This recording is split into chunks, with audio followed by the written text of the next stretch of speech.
Avec un espace maritime de plus de 90 000 km², soit 55 fois plus grand que son espace terrestre, la Guadeloupe dispose d'un gisement d'activité considérable.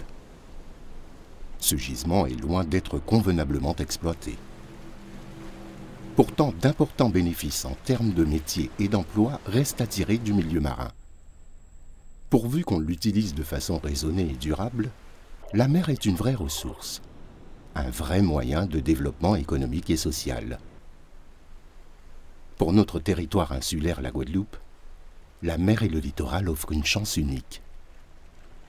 Prenons ensemble la route de l'économie bleue. Source d'activité et de développement, la mer peut contribuer de façon considérable à l'amélioration de notre mode de vie. En matière de transport, par exemple, elle offre une alternative intéressante aux moyens de déplacement terrestre actuels, qui sont parfois source de risques ou encore de pollution. Roland Bellemare est le directeur général de la compagnie L'Express des Îles. Tout comme d'autres, cette compagnie assure le transport de plusieurs centaines de passagers chaque jour entre les îles de notre archipel.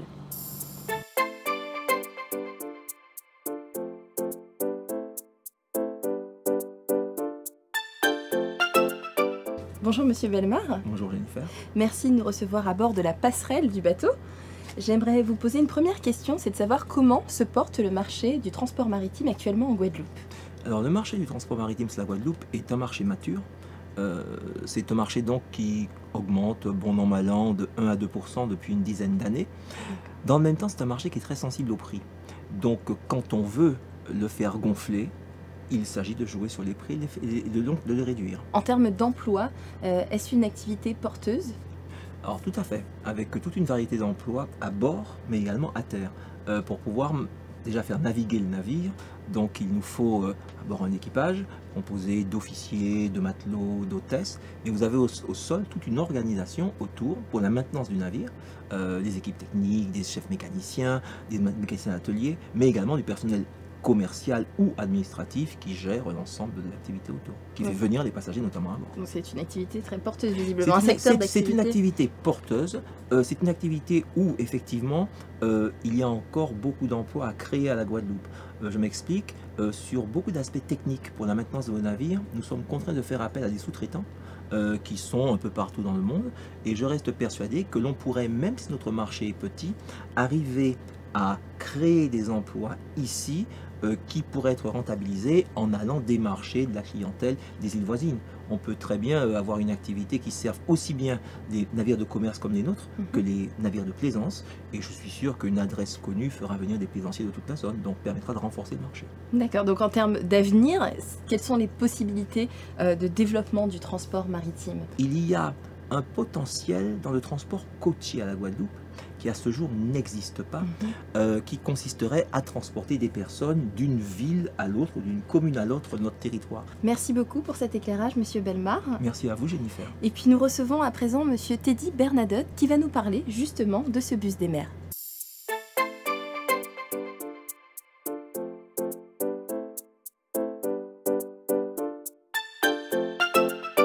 Alors, on sort tout juste d'une rencontre avec Monsieur Roland Bellemare qui nous a expliqué un petit peu plus globalement le marché du transport maritime ici en Guadeloupe, et on voulait aborder avec vous, puisqu'il a légèrement, il en a légèrement parlé, le bus des mers. Alors expliquez-nous un petit peu la genèse de ce projet, les étapes qui ont déjà été franchies et ce vers quoi on va et quand est-ce qu'on pourra enfin profiter de ce bus des mers.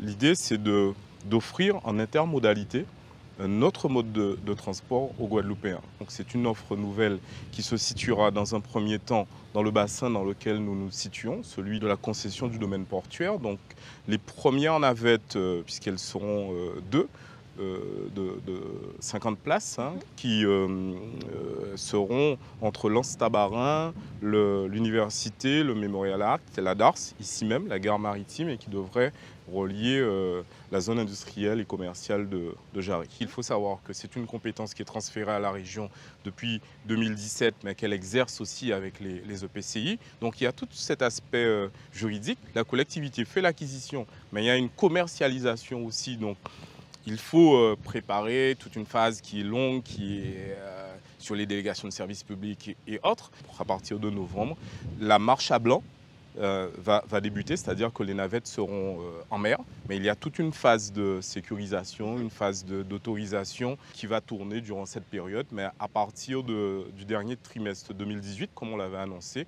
on devrait voir ces 2 premières navettes sur le bassin du centre de la Guadeloupe. Ensuite, après cette phase du centre de la Guadeloupe, qu'on s'attaque ensuite au Nord Grande-Terre, donc de relier les villes comme Petit Canal, comme Port-Louis, au centre là aussi de la Guadeloupe. Là, on sera sur une seconde phase, et ensuite le Nord Basse-Terre. Donc on se situe plus là au milieu 2019 sur cette phase-là, qui devrait être plus rapide, mais qui devrait aussi concerner d'autres types de transports. On sera sur du thermique dans le centre, puisque les distances sont courtes, mais on sera sur des bateaux qui seront aussi plus durables, qui feront appel à des techniques d'énergie renouvelable comme le solaire, comme autres. Hein. Donc on va lancer là des marchés qui seront différents et qui seront encore plus durables.